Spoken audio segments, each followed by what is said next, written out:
Day of the Daleks is a really enjoyable Dalek story, which is odd because it was never supposed to have Daleks in it in the first place. This story originally only featured the Ogrons and human fugitives from the future, but the script was rewritten to include the Daleks, and as a result they appeared to be somewhat tacked on to the narrative. The initial non-special edition version of this episode is a bit lackluster, primarily because only 3 Dalek props were available for filming at the time, so they don't really have much presence in the story. When they do finally show their might, it doesn't come across very well.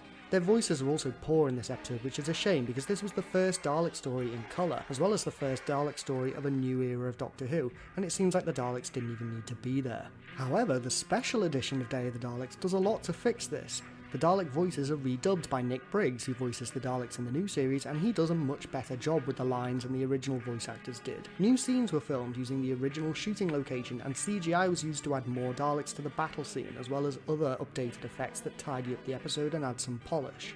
As a result, this episode is improved dramatically, and this is helped by its story, which is one of the most unique plot lines of an episode of Classic Who of this era. It utilises time travel in a way that the show rarely does. The new Dalek voices and extermination effects make them feel like a real threat, and as a result they are elevated from being tacked onto the narrative to looming over the story like the alien menace that they are.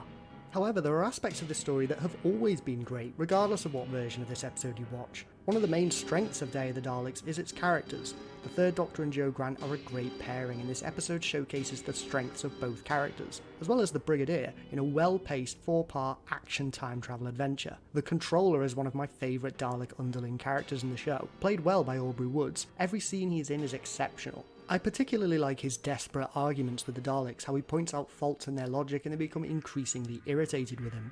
The gold Dalek Supreme, despite being one of the more underrated Dalek Supreme designs, is actually one of my favourites. It's minimalist, and it stands out, which is great. This design was also used in Frontier in Space briefly, but was replaced for Planet of the Daleks.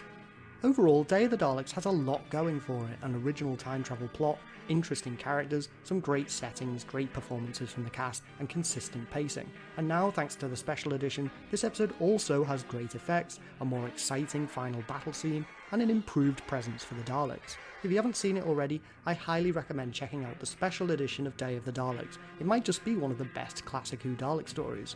What do you think of Day of the Daleks? Do you enjoy the special edition? Or do you prefer to watch the episode in its original form? Let me know in the comments below.